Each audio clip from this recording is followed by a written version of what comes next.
I've heard the number 1983 brought up quite a bit around the gaming layoffs. And Fears of War Gaming Podcast. And this may be hyperbolic, but 1983, for those of you who weren't around then, was the first gaming crash. That was after Atari went belly up because the disaster that was the E.T. game. And are we headed in that direction? I really hope not, because I think gaming is a lot bigger and a lot more diverse, a lot more differentiated than it was then. It's not just really in one group's hands. But I think the bean counters, the accountants, the need to satisfy the stockholders is definitely doing damage to the gaming ecosystem right now. Yeah, corporate politics, advertisements. I mean, we're going to see a lot more of that now, probably. And this is not, it's like, I don't want that. I mean, that's kind of why I got into gaming, to get away from all that kind of crap, you know? And that's what I thought the Beers of War really, that is what the Beers of War really stands for, you know? It's like you said, politics divide us, games unite us and everything. And now somehow they're kind of sink their talons into that and everything, just so they can try to squeeze a buck out of some kid, you know, or whatever the case may be. Right. And I think you're not going to see like any like consoles go under, but I think by the time this all the dust settles, there's going to probably be some middle to bottom upper tier developers go under. I mean, yeah, I agree. If you're laying off some of your people, that's probably going to hurt your development. And if you're going to start missing deadlines, investors are going to pull their money. True. And so that's the risk they're taking. Now, if they feel like they could do some of this stuff, lay off some of these people, reorganize, and still flow, then that's one thing. I know, like, I was reading up on the one article that I sent you. I think I sent Kevin or somebody. I know I got it. But talking about all the different companies, 8,100 since the beginning of the year, and that's not even including the one from the last half of last year. There was like another 5,000 last year from all the developers. But like Xbox, a lot of their layoffs is more due to all these companies they acquired, and they're eliminating the redundancy jobs.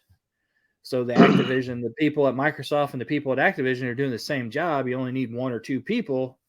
Somebody's going to get cut. So I agree. I agree with that. I think with the Xbox too is like that really, I mean, anybody could see that coming. You know, you're buying all them, you know, developers and everything. Right. And whatnot. I mean, there's going to be something like that. You know, it's like any company I've ever worked for who got bought out by another company. You always knew something was coming around. There was either going to be some kind of merge that happened, or they're going to lay off a lot of people and everything. I mean, I know from experience, I got laid off in the same call center twice from two different companies and everything. So you know it's coming around, especially when you're spending that kind of money and everything. And when I was working for, I'm not going to mention exactly who it was, but I was working for a call center who took on thousands and thousands and thousands of accounts, but they couldn't make up the profits that they lost off of it. So they had to lay off a lot of people and everything that was involved in it. And so anytime you hear something like that, you know there's going to be some layoffs. So to me, I think Xbox was a little more noticeable than it was for PlayStation. I still think the biggest company with the most layoffs since the beginning of the year is still EA across all of their platforms. And that brings up a very interesting point, because I was playing 2K actually while I was talking. I was talking to Matilda, and the thought occurred to me. As I'm playing, I'm listening to the NBA Street Volume 2 soundtrack. Yeah. And my thought was, you guys could re-release this game, NBA Street Volume 2 or NBA Street Collection, and make billions easy right now. They could re-release Need for Speed Underground as a collection, update it for PS5, do numbers right now. I mean, quick, fast, and in a jiffy. All you have to do is take existing IPs. Rockstar could do the same thing with Midnight Club and make a bunch of money right now. Harmonix, I don't even know if Harmonix is still a studio or if they were bought up by, I'm not quite sure. The Rock Band collection, all you do is change it to R&B, and everybody that's in their 40s will dig them plastic instruments out of their closet and start playing Earth, Wind, and Fire on them plastic instruments.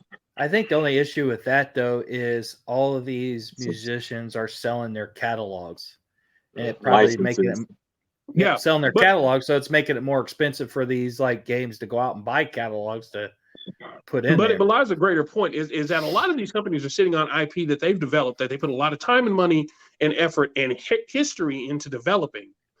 They've got money laying on the table, and if you don't believe me, give me about 4 months and wait till college football comes out. They haven't been able to release a title in 10 years now, and see how much money they're going to make. They're going to, if the game is awful, they're still going to move for every PlayStation and Xbox that's out there.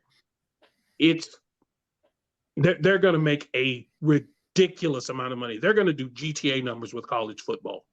Easy. So there's money out there. There's money out there. And that's the part that makes me the maddest about this is they're laying off people who can make quality games and good games and release the next great IP that people 30 years from now will be talking about. But they're just sitting on money. So if anybody just happens to work for a game company and sees this video, y'all sitting on a pile of money, don't even know it. What was the reason they stopped making the NCAA football games? Was it players wanting the Ed O'Bannon lawsuit?